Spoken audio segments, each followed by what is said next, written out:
Welcome back. It's Nina from Stitching with a Smile, and we're carrying on with the third portion of our stitching. So if we look at the pattern, I've highlighted in blue what we've done. We've done the center, and we should have done all four of these motifs. Your piece should look like this, minus the thread hanging around.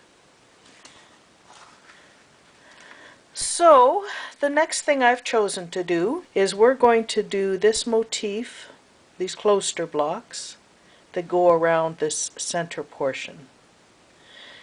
So once again, I've written it out so that you can see how it's shown in the actual pattern and then how it's actually stitched. But first in the actual pattern. You'll see this motif here. It is not connected. You share the same hole right here, but this motif is stitched exactly the same way as the center motif is stitched. And the Kloster blocks, and this is also a Kloster block, and so is this,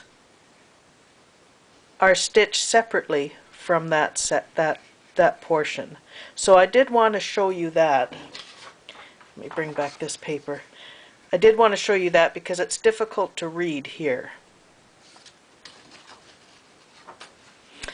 And blown up, so on this diagram it's exactly as the pattern is written. Each square is 2 by 2 fabric threads. When I blow this up, just so that you can see it, not that we're doing this motif right now, but I want you to understand how the Kloster blocks are done. So on this pattern, each blue line is a thread of your fabric. So you'll see that this Kloster block is stitched separately from this star motif. They are separate. So I did want you to understand that. Now, for stitching that Kloster surround, this is how we're going to do it. So this is a portion of it. This is not where we're going to be starting, but I just wanted to show you so you understood how it was stitched. And in fact, I'm going to turn it around because, oh wait a minute, let me see how this is, this way. Because what I will be doing as I stitch this is I'll be coming up here and down, coming up and down, just like we did the other Kloster blocks. So we come up and come down, and we come up and down and continue on. The difference will be, and let's turn it this way, well, I'll start here. So we'll be coming up and going down just as we did the other Kloster blocks. And at this corner, just like we did the other Kloster blocks, you'll come up and come down. This is where we do it slightly differently, yet they're still Kloster blocks. We'll be coming up, over 4 threads down, up, over 4 threads down. We'll do that for 5 stitches like every Kloster block.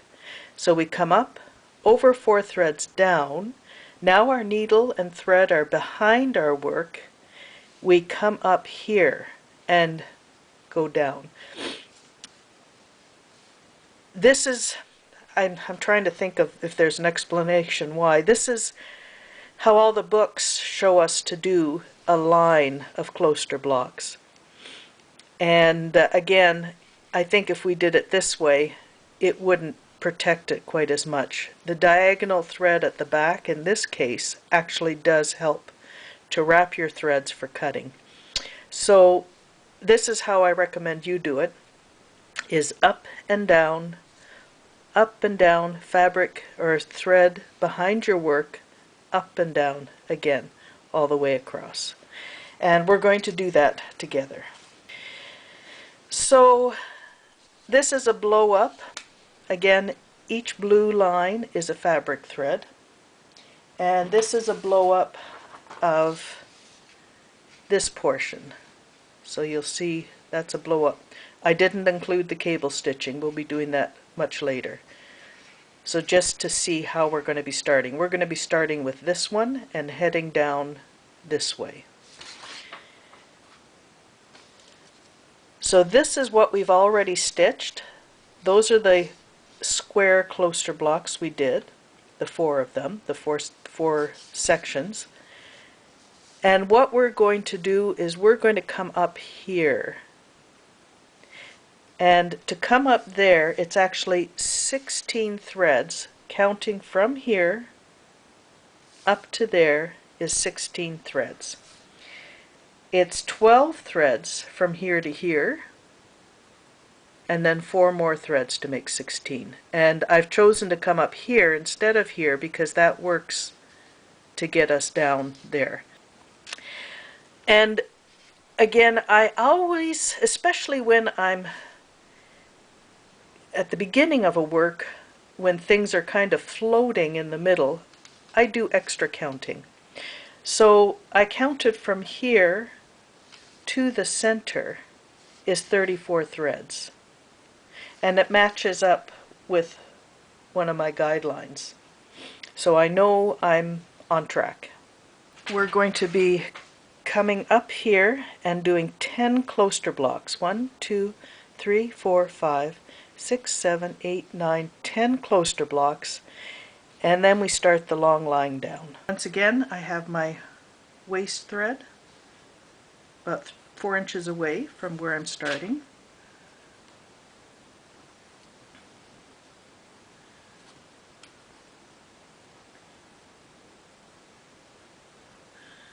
Okay. So I'll just get this started and then we'll come back. So let's just start this. So I have 12 threads here or 16 here. Sorry, and 34 all the way to my center.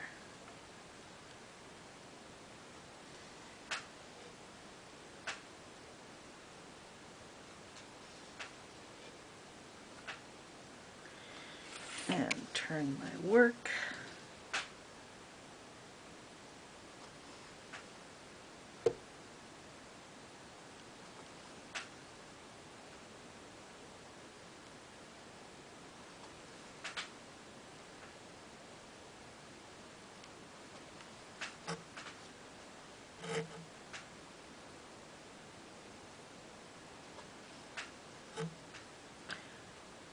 Okay, and turn my work.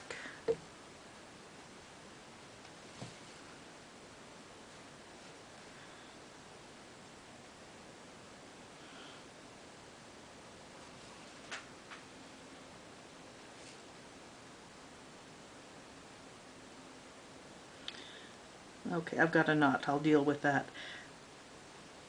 So it's the same principle as when we did this. We do this, but we do 10 Kloster blocks until we have to turn and go straight. I'll do this.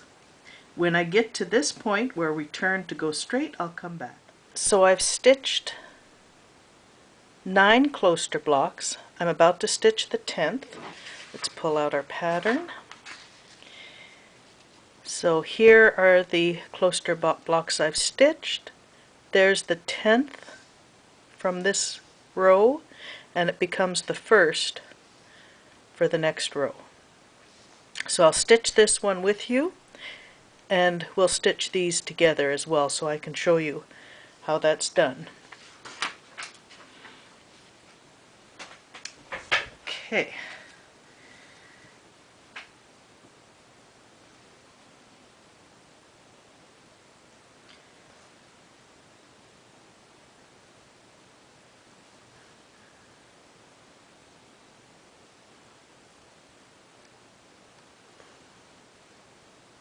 Go.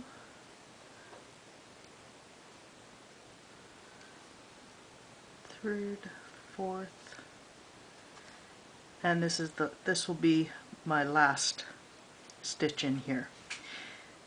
Then, so that's where I'll sink my needle.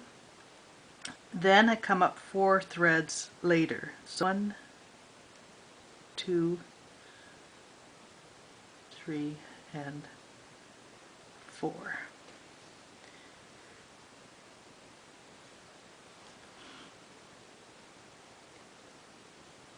So there's our 1, 2, 3, 4, 5. Just wanted to make sure. There's our Kloster block. There's 4 threads between each Kloster block. 1, 2, 3, 4. And here's our next Kloster block covering 4 threads. The thread that sunk to the back is actually going up diagonally to come out here. 2, 3, 4. So let's do that.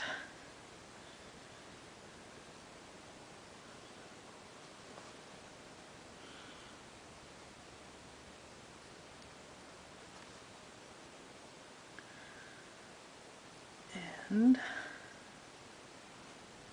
1, 2, 3, 4. So this will be my 5th stitch. I'll go in here and count over 1, 2, 3, 4. There we go. And start again. So we'll be doing the Kloster blocks straight along here, curve, straight, etc. And let's pull out the pattern and count how many Kloster blocks we have to do in a row. We know that we need to do 10 on the diagonal. Let's count what the row is. Okay, so here is our diagonal, and we're going to be stitching those. If it makes more sense to you and the way the fabric was facing, we stitch this and we're going to be stitching that. So to count how many you need here, it cuts it off, but there's an easy way to do it. That's the center of your fabric, and if you follow that along, this is also part of the center. So that's your one line, one center line right here. So if I cover this side up, anything on this side of the line, 1, 2, 3, 4, 5, will equal what's on that side of the line. So you'll have to do 10 of these Kloster blocks. It just happens to equal 10 and 10. Doesn't always, but in this case it does. Don't forget that when you've counted these 10, 1, 2, 3, 4, 5, 6, 7, 8, 9, 10, this 10th one becomes number 1 of the next section. 1, 2, 3, 4, 5, and then another 5 to make 10. And you'll be right here, because that's a mirror image. And you'll be going back down. I'm going to do another just quick securing your ends, just to give you again an idea of how to go about this. In this case, I'm going to sink my needle to the back. That's the thread I've been working with. I'm going to bring it up out of the way and just park my needle.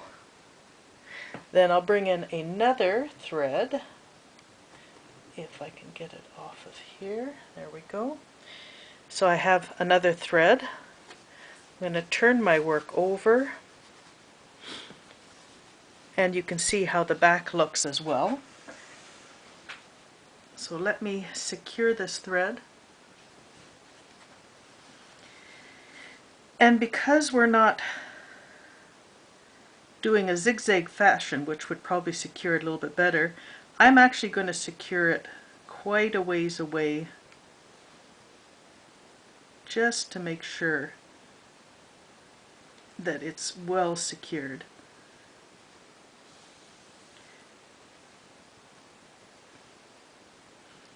There we are. Okay. So now our thread ended here and would have started over on this side. So I'm going to count over 4 and up. 1, 2, 3, 4. 1, 2, 3, 4. and that's where our thread will start. There we go. This piece of the ending of the other piece will, once I have those Kloster blocks done, I will secure it in there. A little tip when you're doing Kloster blocks, motifs, etc. It's a general rule of thumb. I suppose there's no definite rule. You could do what you wanted, but as a general rule of thumb, I would always finish a Kloster block before I secure my thread. For instance, I would not do half this Kloster block and then start the new thread on the other half of the Kloster block. And the same thing with a motif such as this. I would do my best to do the whole section in one thread before ending that thread and starting a new thread. I would do the new thread beginning of another section. The only time that I can think of with Kloster blocks or satin stitches in particular that this rule does not apply is with the buttonhole stitch, and we will do that when we get to it. So that's just a quick little tip. Thanks so much for watching, and we'll see you at the next segment. Bye-bye.